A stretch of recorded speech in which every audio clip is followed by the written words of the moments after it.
بسم اللہ الرحمن الرحیم۔ مسرور کیفی نعت اکیڈمی کے زیر اہتمام ہمیشہ ایسے عنوانات پر گفتگو ہوتی ہے جو نعت سے جڑے ہوئے ایسے پہلو، ایسے زاویے جن پر عموماً کلام نہیں ہوتا،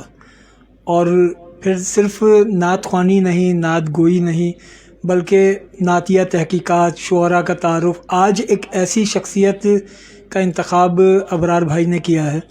کہ جن کی عظمتوں کو سلامی تو پیش کی جاتی ہے، لیکن اس شخصیت کی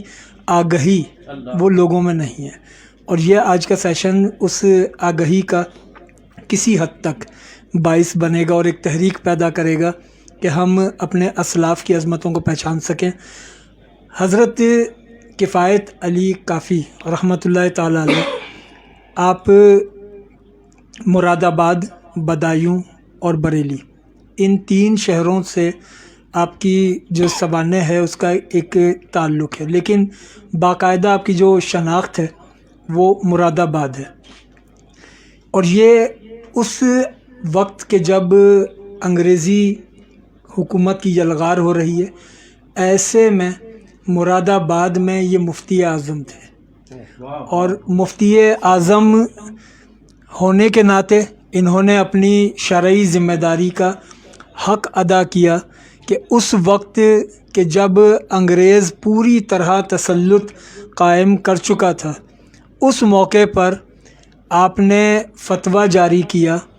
انگریز حکومت کے خلاف جہاد کا۔ ایک جانب یہ آپ کی شخصیت کا جہادی پہلو ہے، اس پر پھر آگے گفتگو ہوگی۔ دوسری جانب آپ کی نعت گوئی ہے،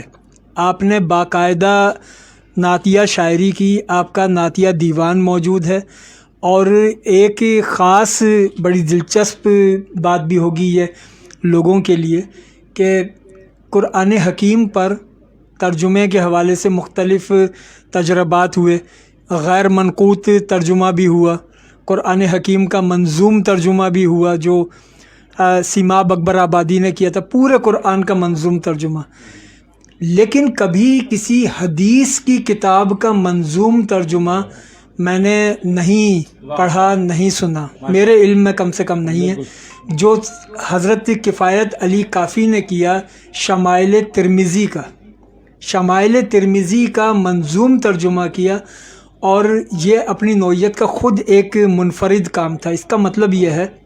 کہ کفایت علی کافی صاحب روایتی عالم ہونے کے ساتھ ساتھ ایک جدت بھی رکھتے تھے، نئے زاویے متعارف کرواتے تھے، شعر کے ذریعے، فتاویٰ کے ذریعے، اپنے خطابات کے ذریعے، اور پھر اپنے اسفار کے ذریعے۔ اس کی تفصیل انشاءاللہ پھر آگے اسی سیشن میں۔ جیسا کہ ابھی آپ نے ذکر